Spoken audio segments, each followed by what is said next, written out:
Y buenas noches a las todos and bienvenidos. Welcome, everyone. Good evening, and welcome to Los Lobos de la Lucha, your weekly CMLL post show here at BC Wrestle Pod. And we're back once again with the vengeance. My name is Mikey El Jefe of BC Wrestle Pod. And of course, joining me this evening is Papa Oso himself, Will. So I'm happy to have you back, and I appreciate you waiting for me to get my life together, apparently. Meh. It's all good. I appreciate it nonetheless. But we are here once again. We took a week off last week because I was off having adventures in Salt Lake City, but here I am, and we are here to do another double episode of CMLL. So we got lots of things to talk about. 2 episodes of Viernes Espectacular to go over. And at this point, y'all already know the drill. You can catch us going live wherever, whenever, throughout the week. Social media is at BC Wrestle Pod. Merchandise at our shop, bcwrestlepodshop.fourthwall.com. And if you want to donate to help pay for pay-per-views and stuff like that, we have a little coffee bot. So, yeah. So, alrighty. I'm not gonna waste no time because we got 2 shows worth of stuff to talk about. I'm gonna say this.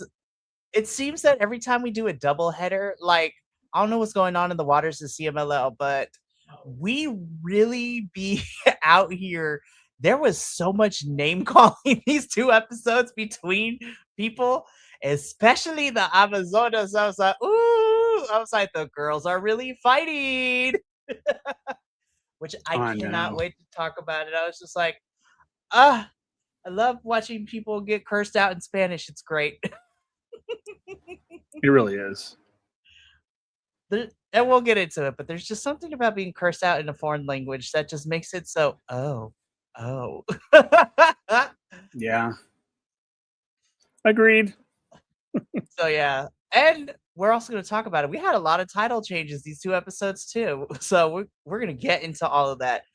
So we're gonna kick things off. So we're gonna start with the Viernes Espectacular episode that took place on Friday, June 26th. So 2 weeks ago.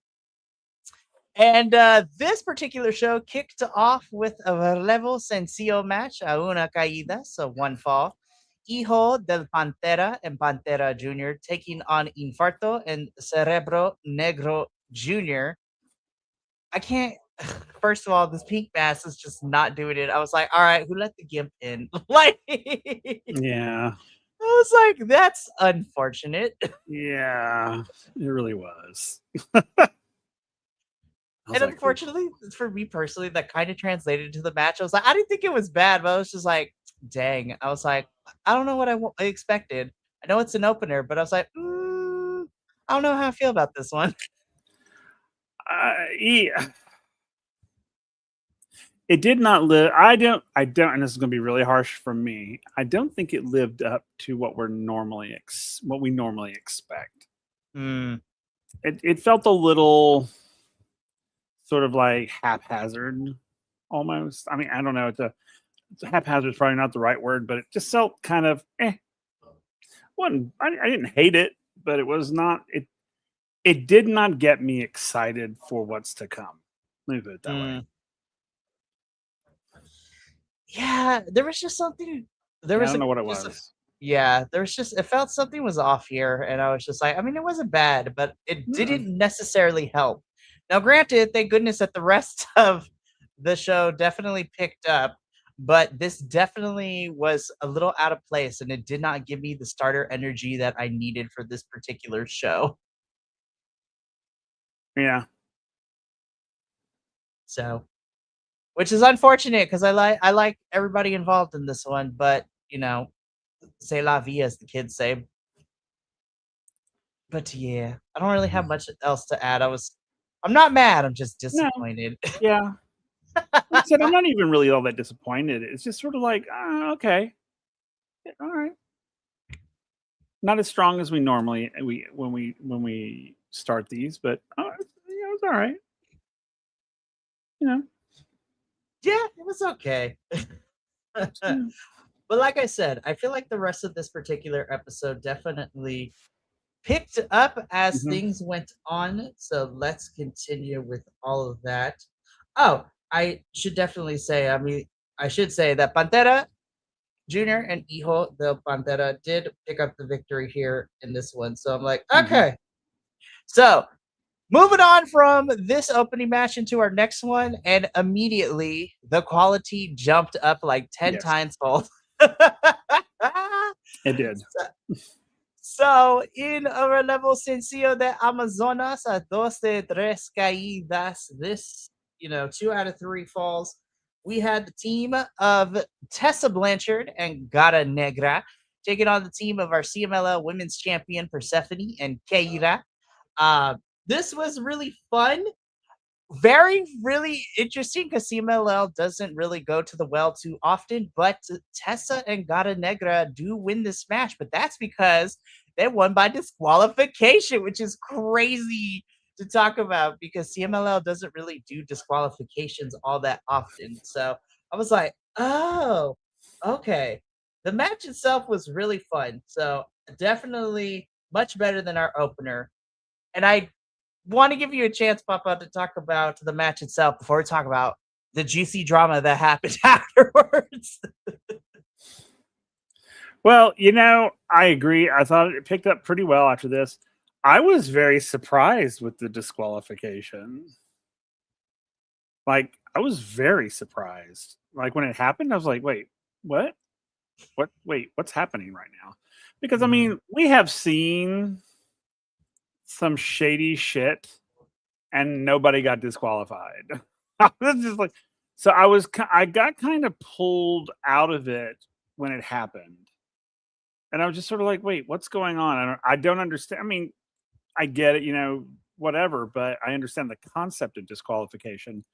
But why did we not just do our normal, oh, yeah, there was something shady, but we're just going to keep moving on? So that was a little weird. So I kind of was like, wait, what? So I kind of missed how the aftermath started.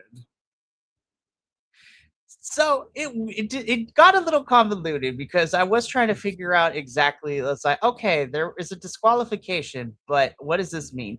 So after the match, though, so Tessa and Gata Negra do win again via disqualification, but given the roles that each team is playing, Tessa and Gata are the technicals, with Persephone and Keira being the rudas.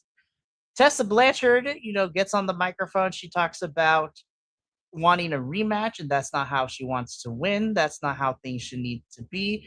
And that as somebody who has chosen to be here, full time, um, like me and Radio Will talked a couple weeks ago that Tessa requested and was granted her release from TNA, and so now she's here in CMLL full time. She wants a rematch, and I was laughing so hard because Persephone just absolutely just called her every name under the sun in Spanish. The most craziest part, and this is not even a curse word, but it has been a hot minute since I heard the Spanish, you know, the Spanish equivalent of a dumbass in tonta. And I was just like, oh, and that's exactly what Persephone called Tessa is la blanquita tonta. I was like, oh my God. Like, all right, girl. I was like, talk your shit, Persephone. All right. That's my girl. We love Persephone in this household. Yes, But we do. because of all this that happened, we would get a rematch that would be happening the following week. So it kind of helps that we watch both of these shows in tandem because we didn't have to wait too long. So this sets up the rematch that would be happening in the second episode that we're going to talk about. But again, really interesting to see the disqualification come into play, a little bit of some promo work afterwards, and then sets up a rematch for next week, which we're going to talk about in a little bit. But definitely the show picked up from here, and it kind of kept on going from all of it.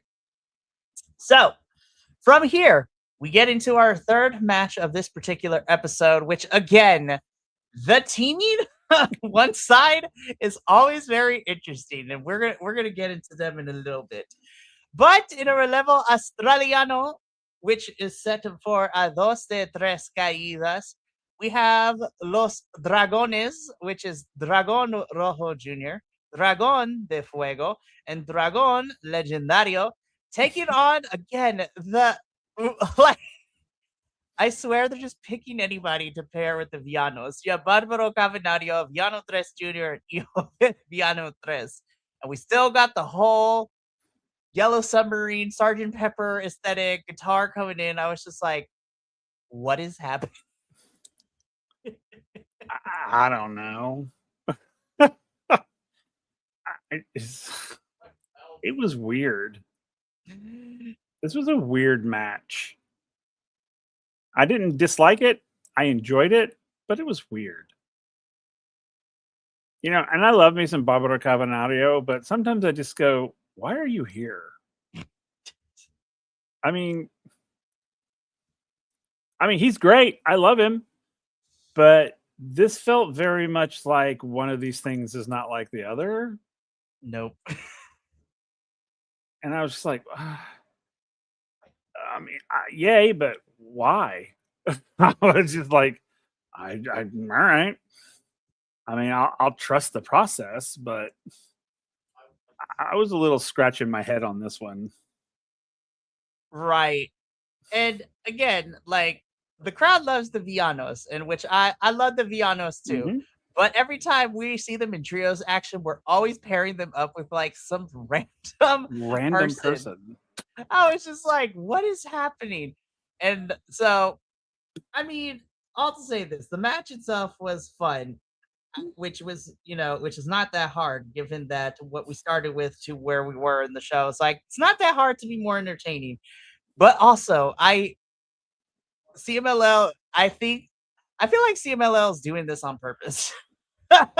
They're just like, how can we mess with Mikey and Will for their show? I'm like, you know what, CMLL, you're doing a great job because you're making me ask questions. Yeah, like really, like what the hell questions? Exactly. Well, and then this is another match that we had some promo afterwards. So Barbaro Cavernario and the Villanos win this match. We had a little bit of back and forth on the mic action with Barbaro Cavernario and Dragon Rojo Jr., which, essentially turns into that they agree to a match happening next week. I was just like, what in the Western television wrestling program am I watching? I was just like, is there a television deal I don't know about? Because this feels very like TNA, NXT coded, where somebody talks, like, we get a promo off and we get a match set for next week. I'm like, oh, okay. It's so weird. It's so weird. I know promos are a thing across like any promotion in any language. It's just really weird that, because CMLL has been doing it a little bit so far this summer. I was just like, it's very weird to have promos set up matches for like next week. I'm like, I mean, I'm going to be watching anyways, but I was like, it's jarring to me. I'm not used to it, I guess is what the best way to put it. Yeah. Yeah, it's just weird. This particular episode was weird, and it set up a lot of stuff. But after this match, we get back into the regular scheduled programming where it's just Lucha Libre flying bodies everywhere, because in this particular match, in a Relevo Australiano, a 12-3 caídas, we have the team of Shelhua, Star Jr., and Star Black taking on Galeon Fantasma, which is Zandokan Jr., Defunto, and Furia Roja. And this was your standard CMLL affair. No promos, no setups, no disqualification, just Lucha Libre bodies flying everywhere. Yep. I was like, yes, something that I actually am familiar with. Yeah, I know. I was like, yeah, okay, all right. So now we're into it. I was like, okay. So I guess the first two were just warm ups. I don't know, but yeah, this was great. I love this. Of course, I love the Defunto. I love Defunto. We love our Lucha zombie in this house. Yeah, I absolutely friggin' love Defunto. truly, I love him. So I enjoyed this match quite a bit. Oh, 100%. And again, this was your standard CMLL Friday show feel. Really great stuff. And Galeon Fantasma would pick up the victory for this one. And I was like, yes.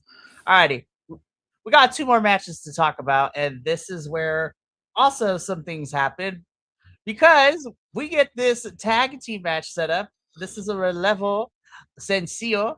This is Flip Gordon and Titan taking on the team of Volador Jr. and Hechicero, this match was also really great. I was like, I like seeing Flip Gordon on my TV, on my computer screen, TV screen, whatever, same thing. I like watching Flip. I like Titan. I like everybody involved in this match. Very dominant performance from Volador Jr. and Hechicero in this one. I was like, wow, and we're going to talk more about that in the second episode because I'm also not used to seeing, like, when we get these 2 out of 3 falls matches, I was like, oh, damn, it was a clean sweep. The other team didn't even get a chance to score. Yeah. I was like, oh, that's cool. I actually like that. But yeah, Volador Jr., Hechicero, like Titan and Flip Gordon, they definitely put up a fight, but damn, Volador and Hechicero dominated the majority of this match. They did. I was like, wow, all right. Which I was okay with because I love Volador Jr. and Hechicero. Mm-hmm. I mean, don't get me wrong, I love the other guys too, but I love when Volador Jr. and Hechicero are in the ring together. I just love the destruction they cause. It's just fantastic. Volador Jr., Hechicero, and Averno, you know chaos is about to ensue. So, speaking of Volador Jr. and Hechicero, their dominating performance helps them pick up the win. And again, promo time because Volador Jr. challenges Flip Gordon to a match for the CMLL World Historic Middleweight Championship. Flip Gordon's like, okay, let's do this tonight. And Volador Jr.'s like, nah, we're going to do it next week. So at this point in this particular episode, this sets up a title match where Volador Jr. will be challenging Flip Gordon for the CMLL World Historic Middleweight title. I was just like, damn, we just making title matches out here. I was like, all over. Okay. I was like, yo, this show, I was just like, is there a pay-per-view I'm not aware of? Like, what's happening? I know, right? It feels like a go-home angle. It's just like, we're going to fight for this title at the pay-per-view. I'm like, but CMLL doesn't have pay-per-views, you guys. What are we doing? Which I'm not mad about because I'm like, hey, championship matches, I'm cool with that. Yep. Well, speaking of championship matches, though, our main event for this particular episode of Viernes Espectacular, this is por el Campeonato Mundial de Parejas, ROH. So this is for the Ring of Honor Tag Team Championships. The challengers, Místico and Máscara Dorada of El Sky Team, taking on the champions of LFI, La Facción Ingobernables, which is the Beast Mortals, and AEW Ring of Honor star, Mr. Sammy Guevara. Once again, Sammy Guevara actually, being an actual dick out here taking selfies in the middle of the match. Yeah. I was like, oh, Samuel never changed.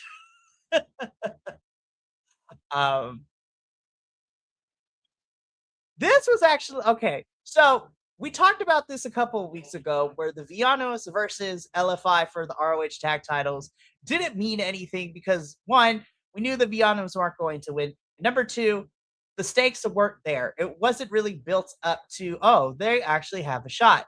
Now, when I saw that Místico and Máscara Dorada were facing for the titles, I'm like, okay, I am more 50-50. This can go either way to see what happens.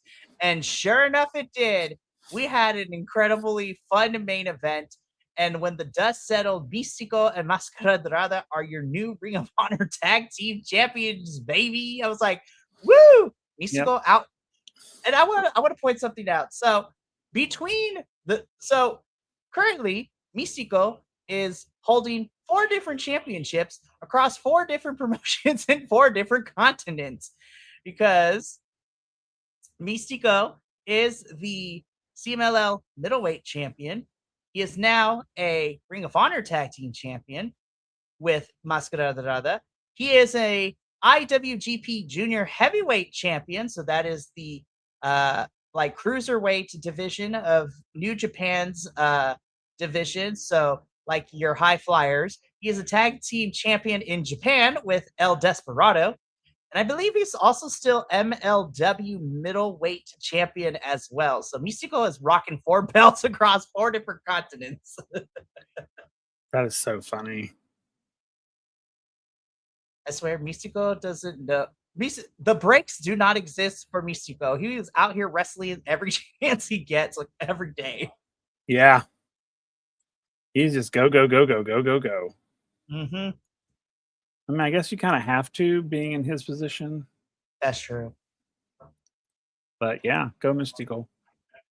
Yeah, and Sky Team, Máscara Dorada, Místico, Ring of Honor champions. I was like, woo! I was like, thank God. Now, because Místico and Máscara can actually travel to the United States, now we can actually put the Ring of Honor tag team titles back on Ring of Honor television. Yep. It's not Beast Morto's fault. Stupid visa issues.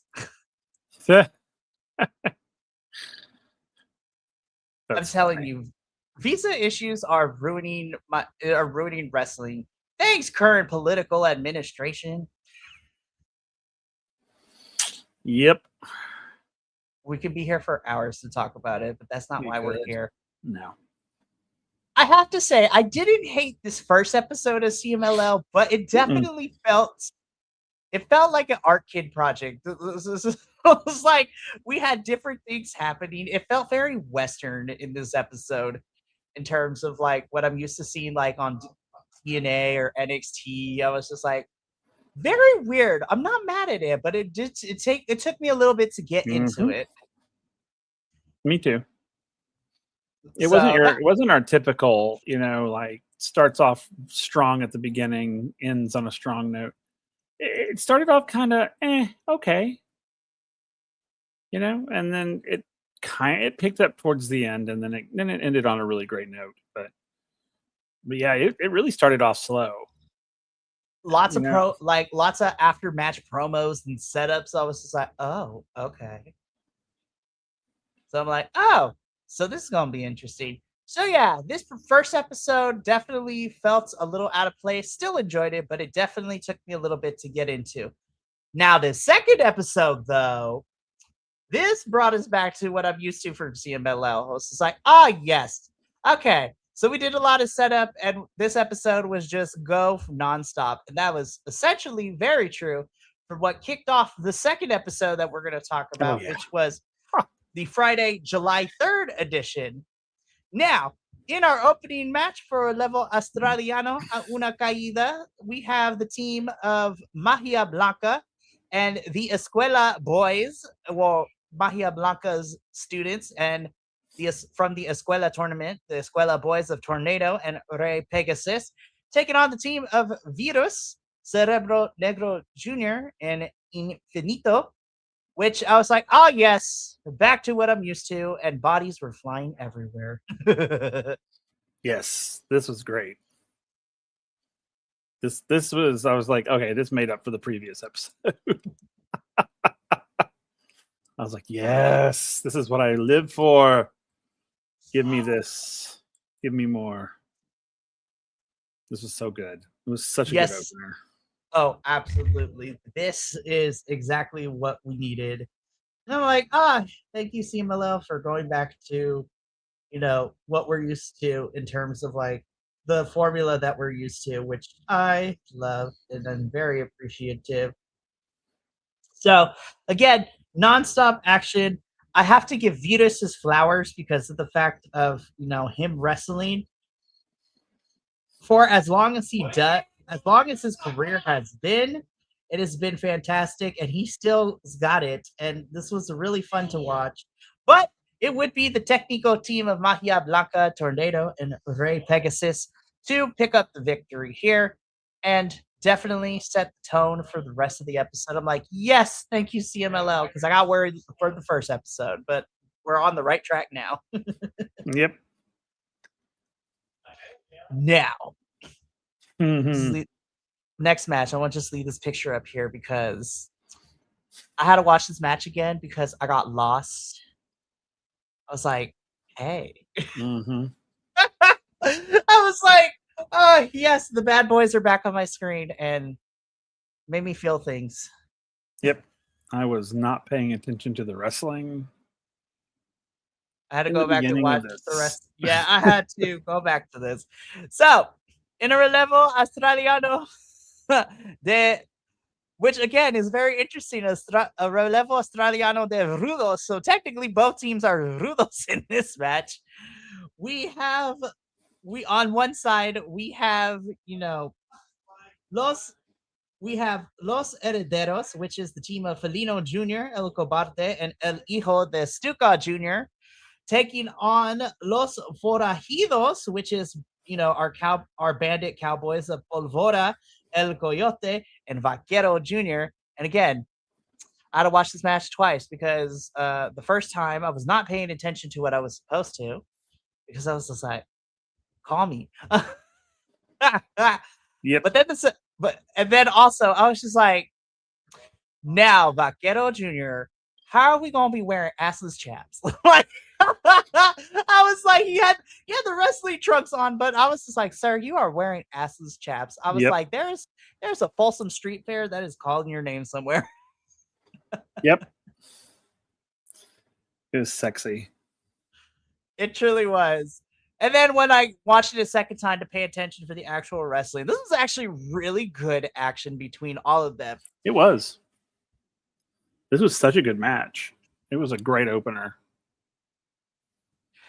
It definitely was, or at least towards the beginning of the card. Yeah, I was just like, yes, thank you so much for doing.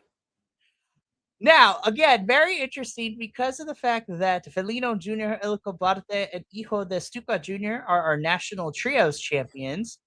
The bad boys ended up picking up the win here. So, Polvora, El Coyote, and Vaquero Jr. picked up the victory here.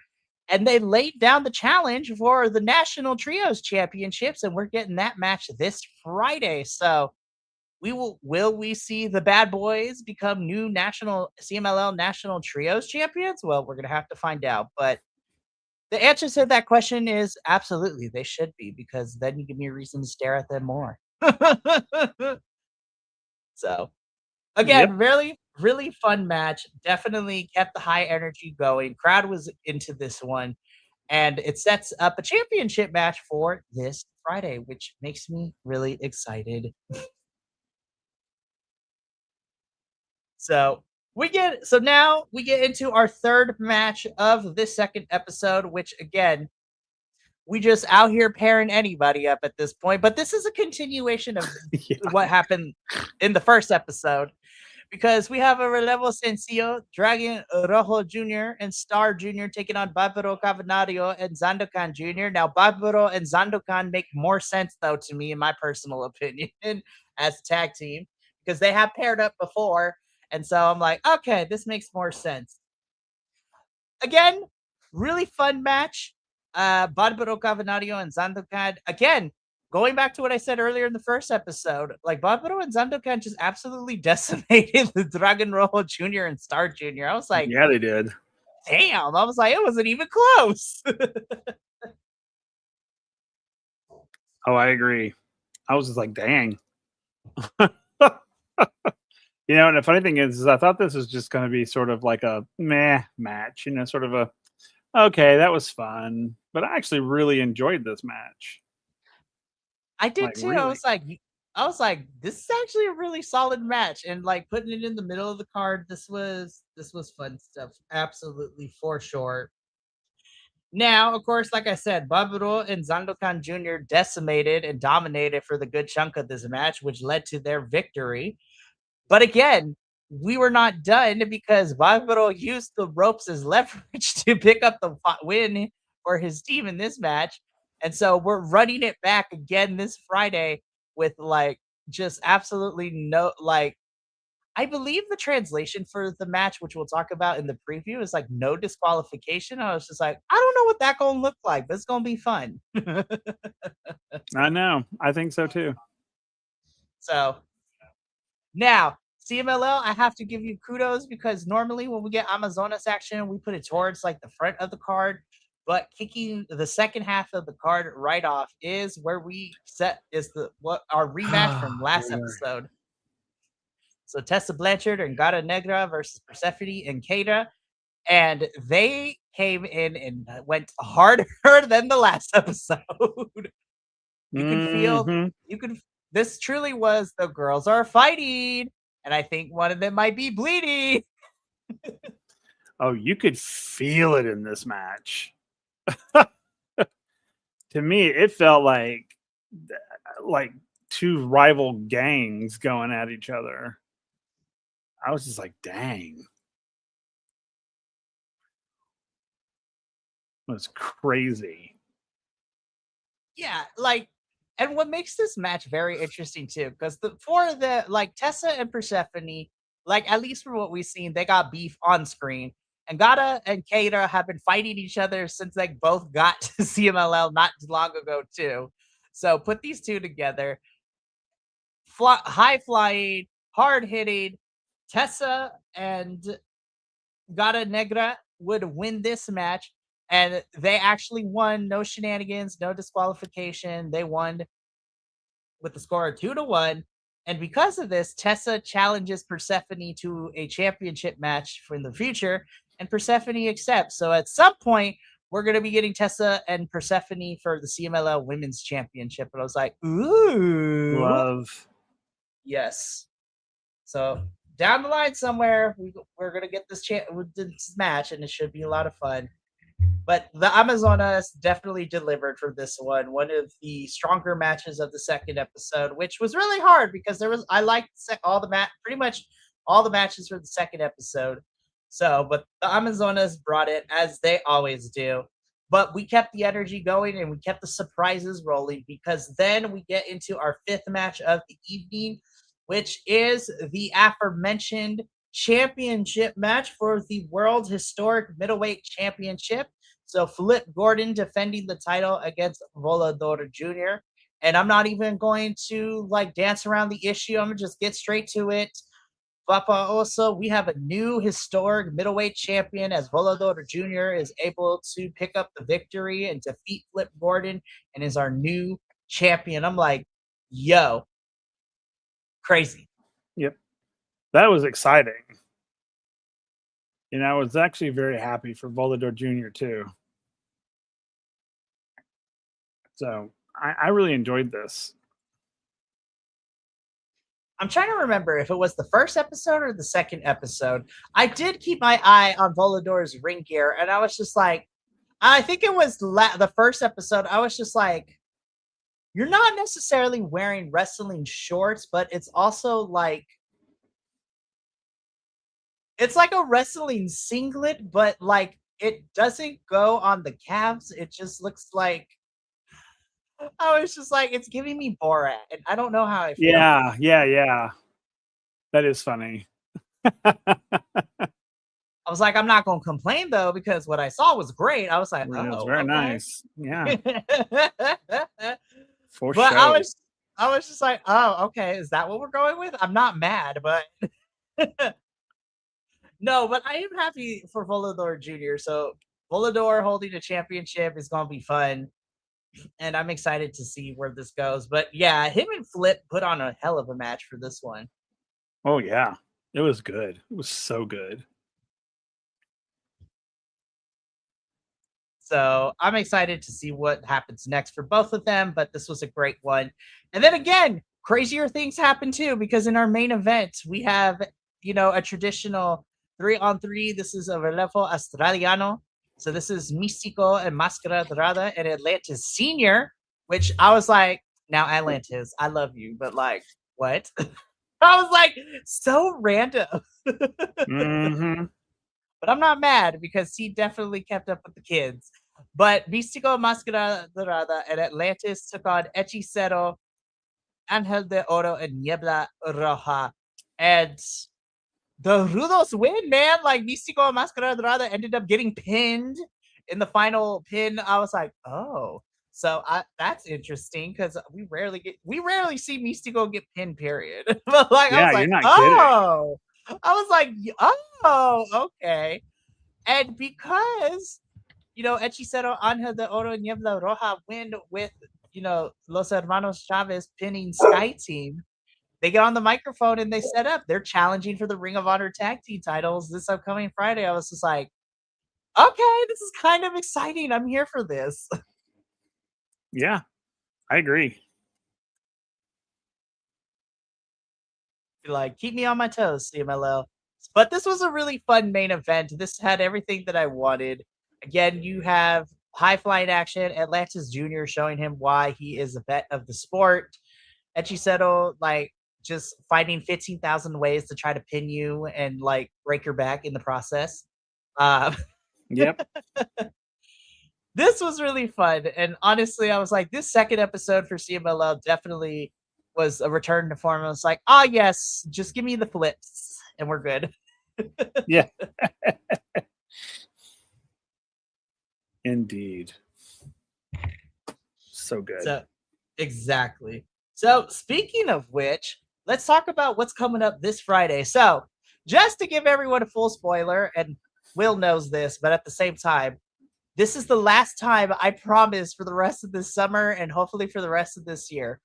We will not be having a show next week because even though I'm not going as far away this time next week, I am turning in my adventure in Salt Lake City into being a camp recreation director for a whole entire week. So there will be no shows next Wednesday, which means when I come back from camp, we're gonna have another double episode. But I still want to cover and preview what's happening this upcoming Friday on CMLL because it is getting wild and crazy out here, y'all.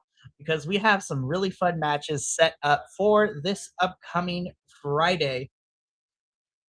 So, on this upcoming episode of CMLL Viernes Espectacular, so we are specifically talking about the July the